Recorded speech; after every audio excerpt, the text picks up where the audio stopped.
Hey viewers, welcome back to my channel Khushi's kitchen. আজকে আমি তোমাদের সাথে চিংড়ি মাছের মালাইকারি তৈরির রেসিপি শেয়ার করব। তো তোমরা দেখতে পাচ্ছ আমি প্রথমে একটি নারকেলের অর্ধেক অংশকে কুড়িয়ে নিয়েছি। তারপর তাতে সামান্য জল দিয়ে গরম করে নিয়ে নারকেলের দুধটাকে ভালোভাবে ছেঁকে নিয়েছি। এরপর একটি টমেটো, একটি ছোট পেঁয়াজ, 6 থেকে 7টি লঙ্কা, এক টুকরো আদা ও 2 থেকে 3 কোয়া রসুন কেটে নিয়েছি। এই সব কিছুকে একসাথে এবার পেস্ট করে নেব।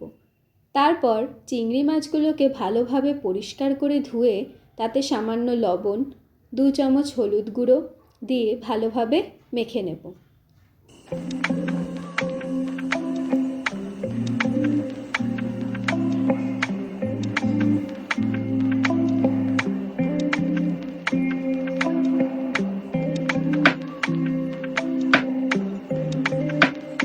এবার কড়াইয়ে সামান্য সরিষার তেল দিয়ে তাতে 2টো শুকনো লঙ্কা, সামান্য গোটা জিরে, 2 থেকে 3টি এলাচ দিয়ে তার মধ্যে পেস্ট করে রাখা মিক্সচারটাকে দিয়ে দেব।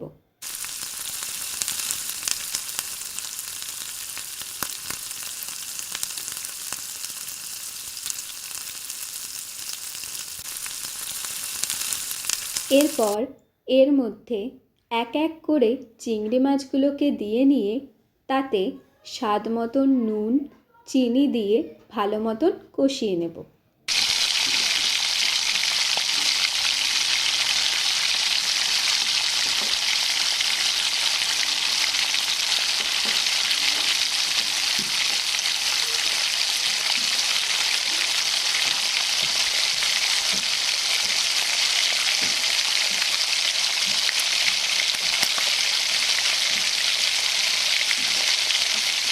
এরপর মশলা থেকে তেল ছেড়ে দিলে তার মধ্যে নারকেলের দুধটা দিয়ে নেব এবং ভালো মতন কষিয়ে নেব যতক্ষণ না মশলাটি মাখো মাখো হয়ে ওঠে।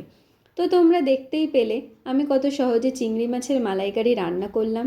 রেসিপিটা পছন্দ হলে তোমরাও বাড়িতে ট্রাই করো এবং আমাকে কমেন্ট বক্সে তোমাদের এক্সপিরিয়েন্সের কথা জানাতে ভুলো না। আর ভিডিওটিকে লাইক, কমেন্ট ও শেয়ার করতে ভুলো না কিন্তু। সবাইকে অসংখ্য ধন্যবাদ।